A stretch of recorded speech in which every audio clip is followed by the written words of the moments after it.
আপনাদের মন খারাপ করে বলিলেন, আপনার লোক একটু কথা কই। স্বাস্থ্য খারাপ, হ্যাঁ আমরা তো বেরিয়েছি আগামী ফেব্রুয়ারি 12 তারিখে দানের শীর্ষের প্রতীকে ভোট চাওয়ার জন্য। সামনে দিয়ে আমার দুই ভোট আছে। না না, সামনে তেমন দরকার নাই, আপনি সামনে দরকার না, আপনি বুথে যাই দেন, দানের শীষের পক্ষে দিয়ে ইনশাল্লাহ। আচ্ছা ঠিক আছে, তাহলে আপনারা কেন্দ্রে যায়েন, এটা তো ভোট দেওয়া আপনার নাগরিক অধিকার। ইনশাল্লাহ দানের শীষে ভোটটা দিয়ে। কিভাবে হয়েছে এরকম? ও আল্লাহ আপনার সুস্থতা দান করুক কাকা। ঠিক আছে, আসসালামু আলাইকুম। আমি যদি হতে খুলে যদি ধর পারলে ভালো তা তো যাবো। আচ্ছা নাহলে আমার ঘরে দুই ভোট আছে, আমি এগুলি মানুষের সামনে দেয়া যাবো। আর মানুষের কথা আমি করতে না বাবু। আচ্ছা ঠিক আছে, আসসালামু আলাইকুম কাকা।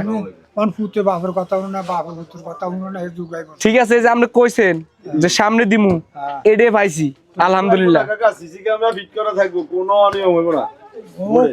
না না না, অনিয়মের সুযোগ নাই, কোনো সুযোগ নাই।